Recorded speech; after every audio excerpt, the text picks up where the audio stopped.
দর্শক সবাইকে আমন্ত্রণ নিউজ 24 সন্ধ্যা ৭টার সংবাদ। আপনাদের সঙ্গে আছি আমরা দুজন, আমি তামিমুর রহমান তন্ময় এবং আমি সানজিদা ইসলাম। রাজধানীর আদাবরে মাইন্ড এইড হাসপাতাল কর্তৃপক্ষের নির্যাতনে সিনিয়র এএসপি মোহাম্মদ আনিসুল করিম শিপনের নিহতের ঘটনায় জড়িতদের কাউকে ছাড় দেয়া হবে না বলে জানিয়েছেন স্বরাষ্ট্রমন্ত্রী আসাদুজ্জামান খান কামাল। বুধবার সচিবালয়ে নিজ কার্যালয়ে সাংবাদিকদের স্বরাষ্ট্রমন্ত্রী কথা জানান। এদিকে নিহত এসপির গাজীপুরের বাসায় যান পুলিশের কর্মকর্তা ও তদন্ত দলের সদস্যরা। এই মামলার অভিযোগপত্র দ্রুত দেওয়ার কথা জানান তারা। তৌফিক মাহমুদ মুন্নার প্রতিবেদন।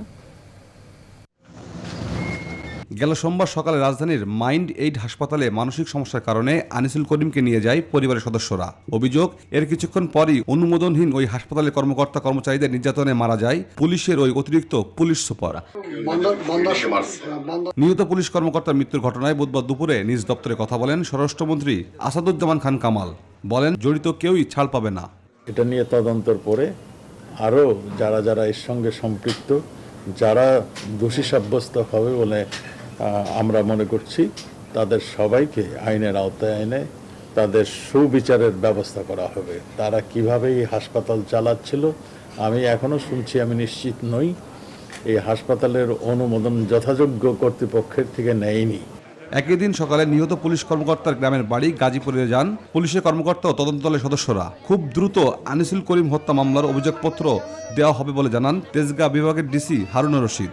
এই প্রক্রিয়ার সাথে কারা কারা জড়িত, এই কারা এই ধরনের এই নাম কষ্টে ক্লিনিক করে বিভিন্ন মানুষকে হয়রানি করছে, এর সাথে কোনো দপ্তরে কোনো হাসপাতালে কোনো ডাক্তার বা কোনো কেউ জড়িত আছে কিনা, প্রত্যেকে আমরা তদন্তের মধ্যে আইনের আওতায় এনে প্রত্যেকের বিরুদ্ধে আমরা যত ব্যবস্থা করি।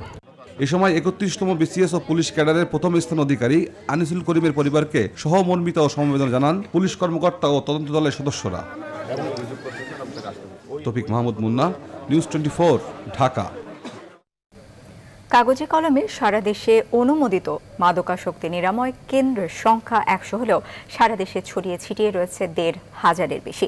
সুস্থ হয়ে বাড়ি ফেরা রোগীর বদলে সুস্থ ব্যক্তিকে অর্থের বিনিময়ে জোরপূর্বক বানানো হয় মানসিক রোগী। অবৈধ এসব প্রতিষ্ঠান বন্ধে দ্রুতই অভিযান পরিচালনা করবে স্বাস্থ্য অধিদপ্তর। বৃহস্পতিবারের মধ্যেই চূড়ান্ত হচ্ছে সেই তালিকাও। রিশাদ হাসান জানাচ্ছেন বিস্তারিত।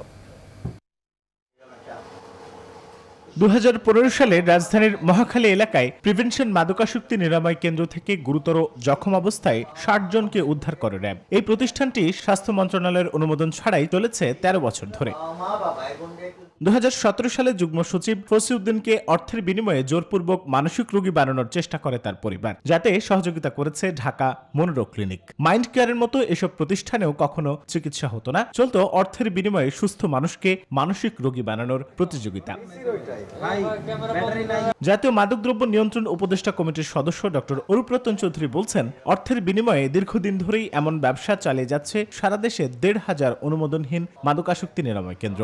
সম্পত্তির কারণে কোনো ব্যক্তিকে মানসিক রোগী বানিয়ে তার কাছ থেকে সম্পত্তি হাতিয়ে নেওয়া বা দখল করে নেওয়া, এইটা একটা কারণ হচ্ছে মানসিক এই স্বাস্থ্যকেন্দ্রগুলোর, এবং দেখা যাচ্ছে টাকার বিনিময়ে তারা এইগুলা কাজ করছে। এদিকে বুধবার সচিবালয়ে এক বৈঠকে স্বাস্থ্য অধিদপ্তরের মহাপরিচালক জানান, অবৈধ তালিকা প্রস্তুত আর খুব শীঘ্রই এসব অবৈধ হাসপাতালের বিরুদ্ধে অভিযান শুরুর কথা জানান স্বরাষ্ট্রমন্ত্রী।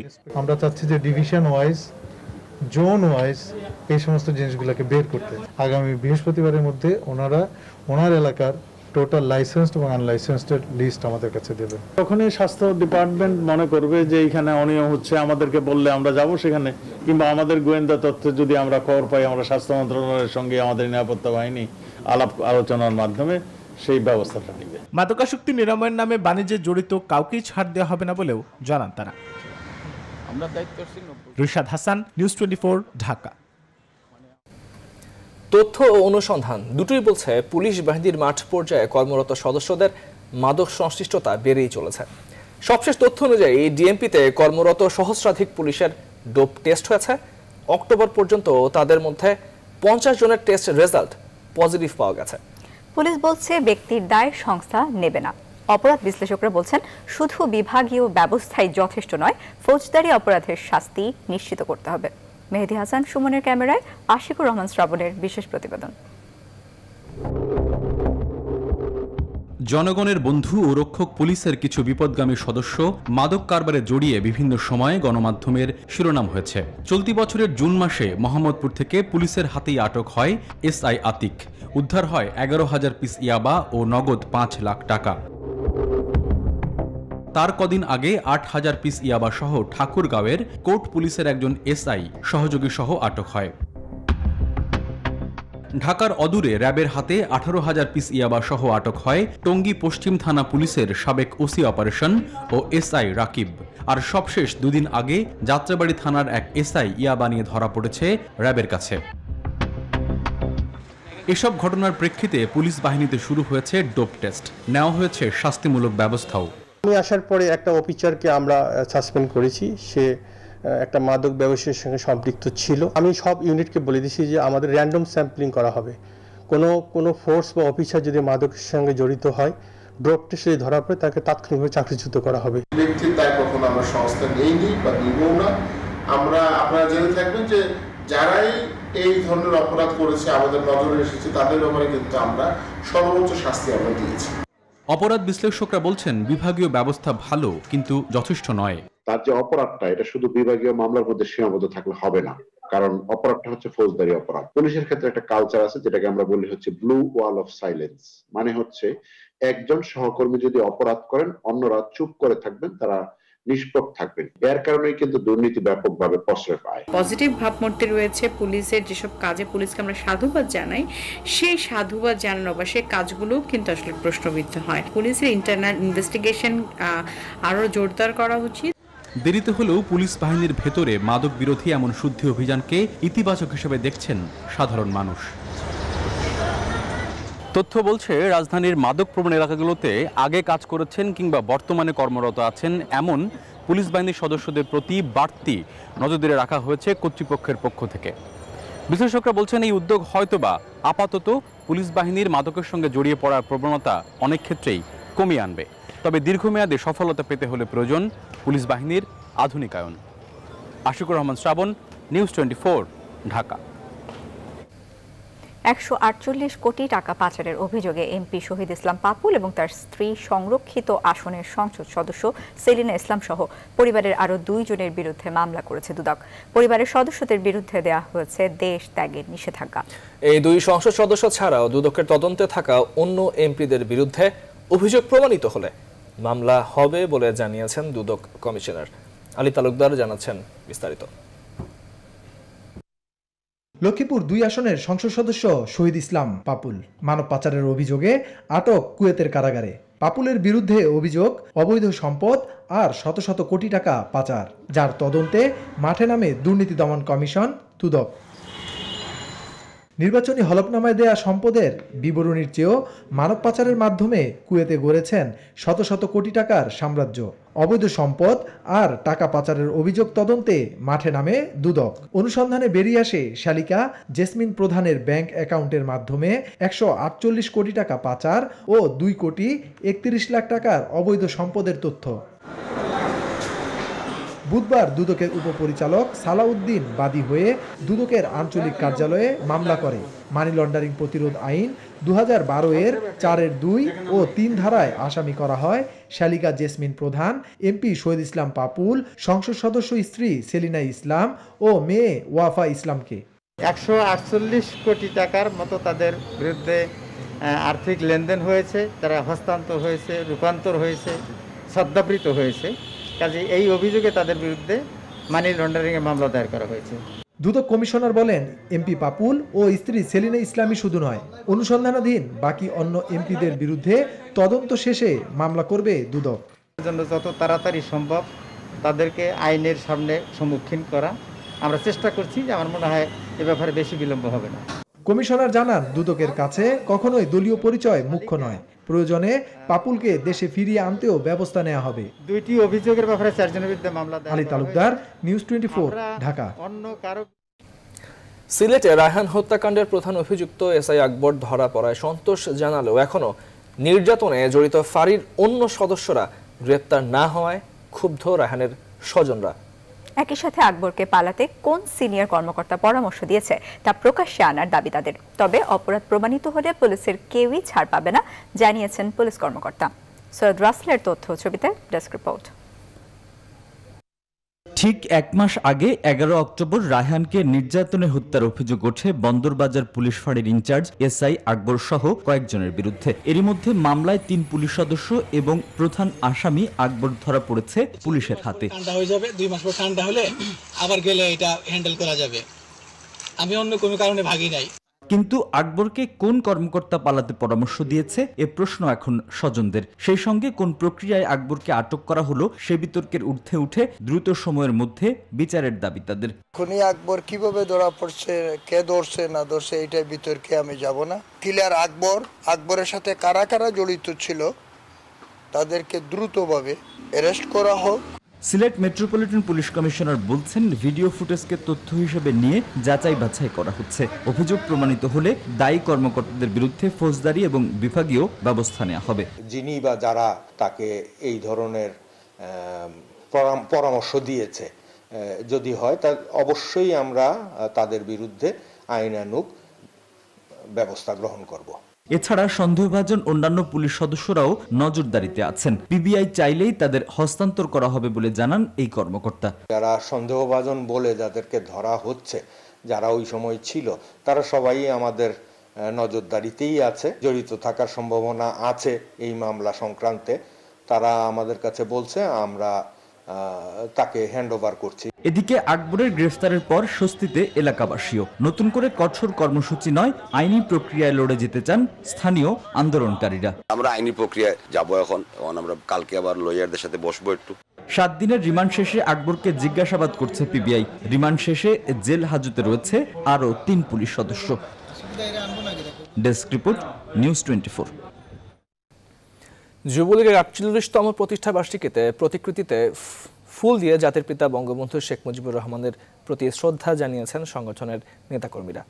যুবলীগের চেয়ারম্যান শেখ ফজলে শামস পরশ ও সাধারণ সম্পাদক মাইনুল হোসেন খান নিখিলের নেতৃত্বে বুধবার সকালে ধানমন্ডির 32 নম্বরে জাতির পিতার প্রতি শ্রদ্ধা নিবেদন করেন তারা। পরে জাতীয় ও সংগঠনের পতাকা উত্তোলন করা হয়।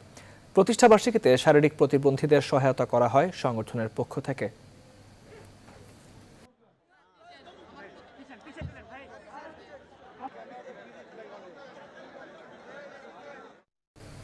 রাজনৈতিক সংস্কৃতি পরিবর্তনের লক্ষ্যে কাজ করছে বর্তমান যুবলীগ, আর এ কারণে শিক্ষিত তরুণরা আকৃষ্ট হচ্ছেন এই সংগঠনের প্রতি, এমনটি মনে করেন যুবলীগ চেয়ারম্যান শেখ ফজলে শামস পরশ।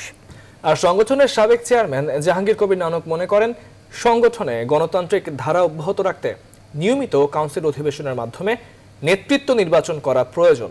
যুবলীগের প্রতিষ্ঠা বার্ষিকীতে দেয়া সাক্ষাৎকারে একথা বলেন তারা। শাহালি জয় জানাচ্ছেন বিস্তারিত।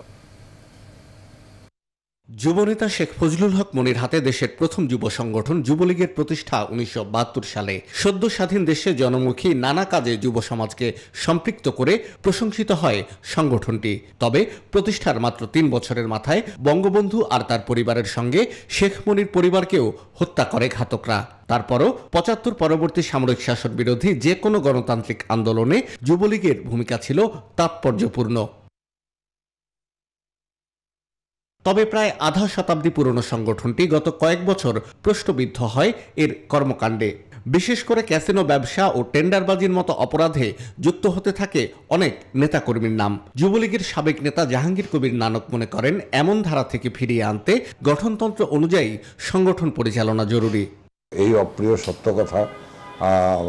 সত্য কথা যেটা, এটি সত্যি, কাউন্সিলগুলি একেবারে সময় মতো অনুষ্ঠিত হওয়া উচিত। আর সময় মতো অনুষ্ঠিত হলে কেউ দলটাকে বা দলের ভিতরে কোনো নেতৃত্ব এককভাবে কোনো প্রভুত্ব করতে পারে না। আমি সম্পূর্ণ সততার সঙ্গে এই দায়িত্বগুলো পালন করব। এমন বাস্তবতায় সংগঠনটির শীর্ষ নেতৃত্বে আসেন শেখ মনির পুত্র শেখ ফজলে শামস পরশ। বলছেন, ইতিবাচক পরিবর্তন প্রতিষ্ঠায় কাজ করছেন তিনি। আমাদের পরিবর্তন যেটা আমরা কালচার অফ পলিটিক্সটা, এখন আর যুবলীগ আসবো না, যুবলীগে কি বলে ভালো পরিবারের ভালো বংশের শিক্ষিত ছেলেপেলেরা এখন আর মনে করে না যে পলিটিক্সে আসা মানে খারাপ কিছু। তারা এখন পলিটিকে আসার ব্যাপারে আগ্রহী, যুবলীগে আসার ব্যাপারে আগ্রহী। আমরা কালচার চেঞ্জ করতে পেরেছি যে আমরা সেবামূলক রাজনীতির ধারাতে নিয়ে এসেছি। যুবলীগের বর্তমান চেয়ারম্যান বলছেন, বঙ্গবন্ধুর আদর্শে প্রতিটি নেতাকর্মীকে পরিচালিত করা এবং তার স্বপ্নের সোনার বাংলা প্রতিষ্ঠা করতেই কাজ করবে আগামীর যুবলীগ। শাহ আলী জয়, নিউজ 24, ঢাকা। কুমিল্লার চোয়ারায় যুবলীগ নেতা জিলানীকে কুপিয়ে হত্যা করেছে দুর্বৃত্তরা। বুধবার সকালে বাড়ি থেকে ছেলেকে মাদ্রাসায় পৌঁছে দেওয়ার সময় চোয়ারা পুরাতন সড়কে দুর্বৃত্তরা কুপিয়ে তাকে জখম করে। গুরুতর আহত অবস্থায় স্থানীয়রা তাকে কুমিল্লা মেডিকেল কলেজ হাসপাতালে নেন। সকাল 9টার দিকে চিকিৎসাধীন অবস্থায় মারা যান জিলানী। সদর দক্ষিণ থানার ওসি নজরুল ইসলাম জানান, জিলানী হত্যায় জড়িতদের ধরতে পুলিশ কাজ করছে।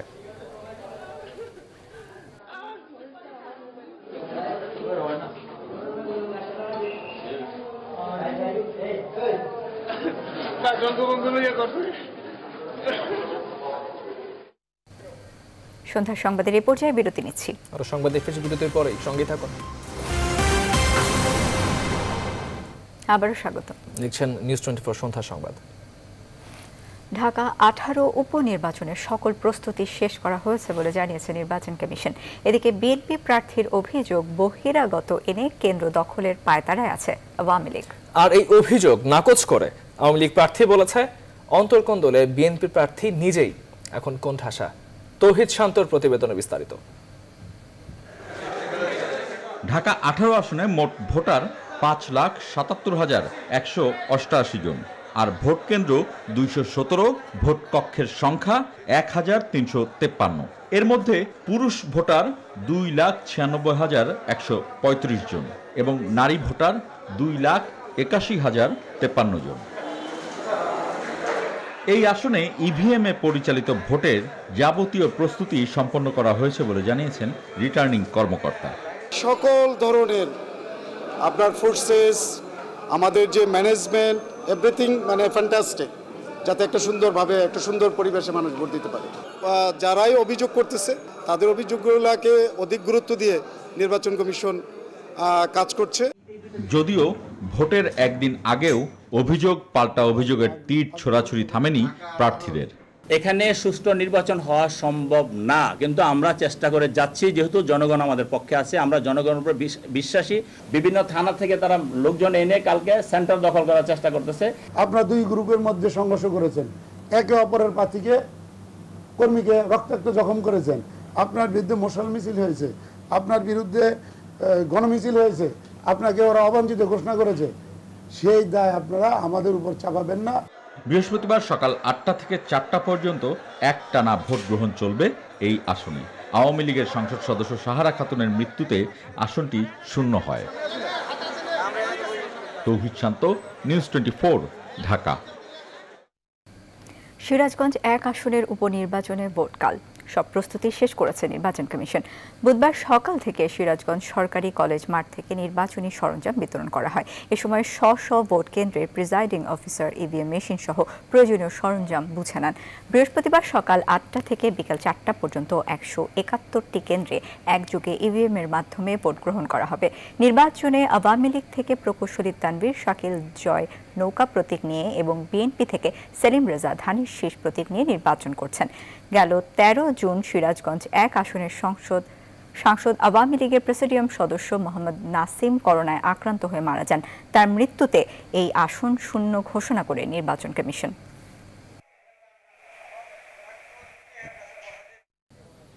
আওয়ামী লীগের সংসদ সদস্য হাজী মোহাম্মদ সেলিমের 13 বছর দণ্ডাদেশ মামলার বিচারিক আদালতে থাকা যাবতীয় নথি তলব করার আদেশ দিয়েছেন হাইকোর্ট। আগামী 4 ডিসেম্বরের মধ্যে ঢাকার বিশেষ জজ আদালতকে এসব নথি হাইকোর্টে পাঠাতে বলা হয়েছে। বুধবার হাইকোর্টের বিচারপতি মোহাম্মদ মইনুল ইসলাম চৌধুরী ও বিচারপতি AKM জহিরুল হকের সমন্বয়ে গঠিত ভার্চুয়াল বেঞ্চে এই আদেশ দেন। 2007 সালের 24 অক্টোবর হাজী সেলিমের বিরুদ্ধে লালবাগ থানায় অবৈধভাবে সম্পদ অর্জনের অভিযোগে মামলা করে দুদক। এই মামলায় 2008 সালের 27 এপ্রিল তাকে 13 বছরের কারাদণ্ড দেন বিচারিক আদালত। 2009 সালের 25 অক্টোবরে রায়ের বিরুদ্ধে হাইকোর্টে আপিল করেন হাজী সেলিম। 2011 সালের 2 জানুয়ারি হাইকোর্ট এক রায়ে তার সাজা বাতিল করে। রায়ের বিরুদ্ধে আপিল করে দুদক। আপিলের শুনানি শেষে 2015 সালের 12 জানুয়ারি হাইকোর্টের রায় বাতিল করে পুনরায় হাইকোর্টে শুনানির নির্দেশ দেয় আপিল বিভাগ।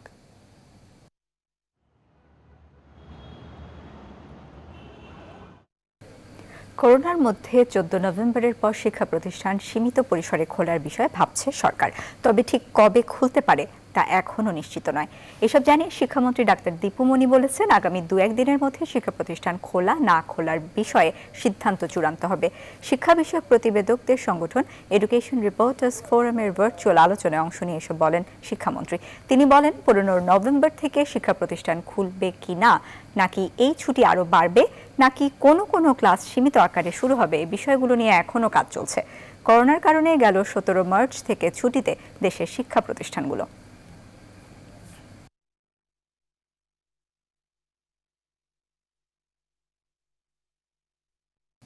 এবারে করোনা পরিস্থিতির খবর। দেশে করোনায় আর 19 জনের মৃত্যু হয়েছে।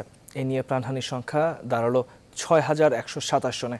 24 ঘন্টা নমুনা পরীক্ষা হয়েছে 14,524টি। এর মধ্যে নতুন শনাক্ত 1,715টি। এ পর্যন্ত মোট শনাক্ত 4,25,353 জন। নতুন সুস্থ হয়ে বাড়ি ফিরেছেন 1,715 জন। মোট সুস্থ হয়েছেন 3,43,131 জন। বুধবার স্বাস্থ্য অধিদপ্তরের প্রেস বিজ্ঞপ্তিতে সব তথ্য জানানো হয়।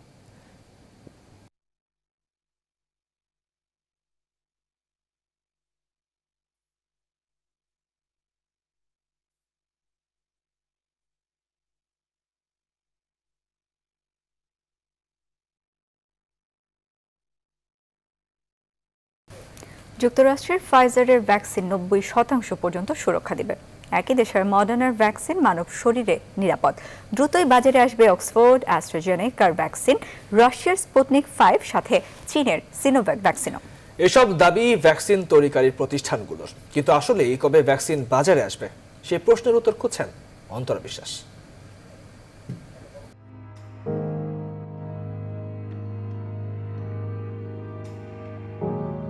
2019 সালের শেষে চীনের উহান শহরে শুরু হয় নোভেল করোনা ভাইরাসের সংক্রমণ।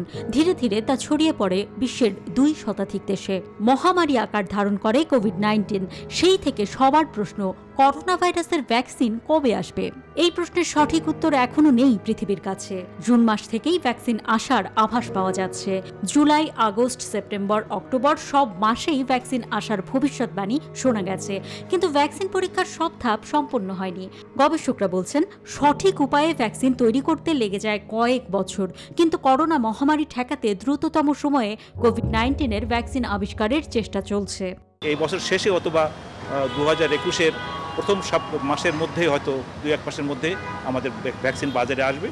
ভ্যাকসিন আবিষ্কারের দৌড়ে রয়েছে 170টিরও বেশি প্রতিষ্ঠান। সর্বাধিক আলোচনায় রয়েছে 6টি ভ্যাকসিন বা টিকা। এগুলো হলো যুক্তরাষ্ট্রের প্রতিষ্ঠান ফাইজার ও মডার্নার 2 টিকা, অক্সফোর্ড বিশ্ববিদ্যালয় ও ব্রিটিশ সুইডিশ কোম্পানি অ্যাস্ট্রাজেনিকার যৌথ উদ্যোগের টিকা। আলোচনায় আছে রাশিয়ার টিকা স্পুটনিক 5, চীনের সিনোভ্যাক এবং ভারতের বায়োটেক ইন্টারন্যাশনালের টিকাও। বাংলাদেশের গ্লোব বায়োটেকের টিকা বিশ্ব স্বাস্থ্য সংস্থার ভ্যাকসিন প্রি ক্লিনিক্যাল ক্যান্ডিডেটের তালিকায় রয়েছে। অক্সফোর্ড ভ্যাকসিন যেটা, ওটাই তো আমরা আনতেছি 3 কোটি টাকা দিয়ে। ডিসেম্বরে আমরা পাবো, না হলে ম্যাক্সিমাম হলো জানুয়ারিতে আমরা পাবোই। তো এখন দেখা যাচ্ছে যে ফাইজার অ্যান্ড বায়োএনটেক, যে জার্মান কোম্পানি, ওরা বানাচ্ছে, ওরা 90% প্রোটেকশন দেয়। আমাদের এটাও কাছাকাছি, কারণ আমাদের এখানে আবার 80% প্রোটেকশন দেবে। ভ্যাকসিন প্রতিযোগিতায় আমাদের বাংলাদেশের গ্লোব বায়োটেক কিন্তু এগিয়ে আছে। তাদের experience is no less than Pfizer or Oxford University researcher, কিন্তু আমাদের তো সেই ফ্যাসিলিটি দিতে পারি নাই। করোনা ভাইরাসের টিকা ক্রয়, বিতরণ, পরীক্ষা ও চিকিৎসা করতে উন্নয়নশীল দেশগুলোকে $1200 কোটি অনুমোদন দিয়েছে বিশ্বব্যাংক। এদিকে টিকা আসলেও তা কতদিনের জন্য শরীরে কার্যকর থাকবে তা নিয়ে প্রশ্ন রয়েছে। কতদিন কাজ করবে সেটি এখনো নিশ্চিত নয়। সেই জন্য যে সময় দরকার গবেষণার, সেটি সেই 1 বছর বা 2 বছর পরে সেটা বোঝা যাবে। তাই টিকা আসার আগ পর্যন্ত মাস্ককেই প্রতিরোধের হাতিয়ার মনে করার আহ্বান বিশেষজ্ঞদের। বিশ্বের বিভিন্ন দেশে করোনা সংক্রমণের দ্বিতীয়, এমনকি তৃতীয় ঢেউও আসতে শুরু করেছে। এমন পরিস্থিতিতে আগের মতোই হাত ধোয়া ও সামাজিক দূরত্ব বজায় রাখার বিষয়েও জোর দিচ্ছেন বিশেষজ্ঞরা। অন্তরা বিশ্বাস, নিউজ 24, ঢাকা। সংবাদের রিপোর্ট জানিয়ে আরো একটি বিরতি, সঙ্গেই থাকুন। আবারও স্বাগত। দেখছেন সন্ধ্যা সংবাদ। এবার আন্তর্জাতিক প্রসঙ্গ। নির্বাচনে হেরে গেলেও নিজের অবস্থানে এখনও অনড় ডোনাল্ড ট্রাম্প। 20 জানুয়ারি ক্ষমতা হস্তান্তরে বাধা দিতে সর্বোচ্চ চেষ্টা চালাচ্ছে তার শিবির। মার্কিন পররাষ্ট্রমন্ত্রী বলছেন, খুব শিগগিরই দ্বিতীয় দফায় মার্কিন ক্ষমতায় ট্রাম্প প্রশাসনকে দেখবে বিশ্ব। তবে কোনো কিছুই ক্ষমতা হস্তান্তরে বাধা সৃষ্টি করতে পারবে না বলে জোর গলায় মন্তব্য করেছেন ডেমোক্র্যাট নেতা জো বাইডেন। নিবিডামিনের ডেস্ক রিপোর্ট। জো বাইডেনের বিজয়কে এখনও মেনে নিতে পারেননি প্রেসিডেন্ট ডোনাল্ড ট্রাম্প। যে কোনো মূল্যে নিজ ক্ষমতা টিকিয়ে রাখতে শুরু করেছেন আইনি লড়াই। আর সেই লড়াইয়ে পরাজিত নেতার পাশে এখন দাঁড়িয়েছেন অনেক রিপাবলিকান নেতাও। নির্বাচনে অনিয়মের বিষয়টি খতিয়ে দেখার শতভাগ অধিকার ট্রাম্পের রয়েছে বলে জানিয়েছেন সিনেটের শীর্ষ রিপাবলিকান নেতা মিচ ম্যাকনেল। মার্কিন পররাষ্ট্রমন্ত্রী মাইক পম্পেওর মুখেও শোনা গেছে আত্মবিশ্বাসের সুর। মঙ্গলবার এক সংবাদ সম্মেলনে তিনি জানান, প্রত্যেকটি বৈধ ভোট গণনা করবেন তারা, আর আবারও দ্বিতীয় দফায় ফিরে আসবে ট্রাম্প প্রশাসন। বিশ্বের বিভিন্ন প্রান্ত থেকে ফোন কল পাচ্ছি আমি। সবাই দেখেছে আমাদের নির্বাচন, আর তারা এটাও বুঝতে পেরেছেন যে আমরা বৈধ প্রক্রিয়াতেই অগ্রসর হচ্ছি। তবে নির্বাচনে ট্রাম্পের পরাজয়কে অস্বীকার করার বিষয়টি বিব্রতকর বলে মন্তব্য করেছেন বাইডেন। জোরালো গলায় তিনি জানান, কোনো শক্তি বাধা দিতে পারবে না 20 জানুয়ারির ক্ষমতা হস্তান্তর প্রক্রিয়ায়। খোলামেলাভাবেই বলছি, আইনি ব্যবস্থা গ্রহণের কোনো প্রয়োজন দেখছি না আমি। যেমনটা পম্পেও দাবি করেছেন, তেমন কোনো কারচুপি বা ভোট জালিয়াতির কোনো প্রমাণই নির্বাচনে পাওয়া যায়নি। এদিকে ট্রাম্পের ক্ষমতা হস্তান্তর প্রক্রিয়ায় বাধা দেওয়ার চেষ্টা মার্কিনীদের জাতীয় সুরক্ষা এবং জননিরাপত্তাকে হুমকির মুখে ফেলছে বলে এক প্রতিবেদনে জানিয়েছে সিএনএন। এই বিষয়টিকে মার্কিনীদের গুরুত্বের সাথে দেখা উচিত বলে জানানো হয়েছে তাদের পক্ষ থেকে। নিবির আমিন, নিউজ 24। যুক্তরাষ্ট্রের প্রতিরক্ষা সদর দপ্তর পেন্টাগনের শীর্ষ কর্মকর্তা জেমস অ্যান্ডারসন পদত্যাগ করেছেন। মঙ্গলবার পদত্যাগ করেন তিনি। প্রতিরক্ষা দপ্তরের পলিসি বিভাগের ভারপ্রাপ্ত আন্ডার সেক্রেটারি হিসেবে দায়িত্ব পালন করে আসছিলেন অ্যান্ডারসন। তবে অ্যান্ডারসন নিজ থেকেই পদত্যাগ করেছেন নাকি তাকে পদত্যাগ করতে বলা হয়েছিল তা এখনও স্পষ্ট নয়। 2018 সাল থেকে পেন্টাগনে ছিলেন অ্যান্ডারসন।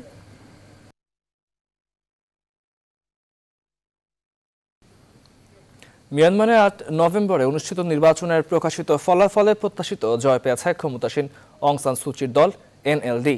দলটির দাবি তারা প্রয়োজনীয় 322টি আসন জিতে বিজয় নিশ্চিত করেছে। এনএলডির জয় নিয়ে এখনও কোনো প্রতিক্রিয়া জানায়নি প্রধান বিরোধী দল ইউএসডিপি।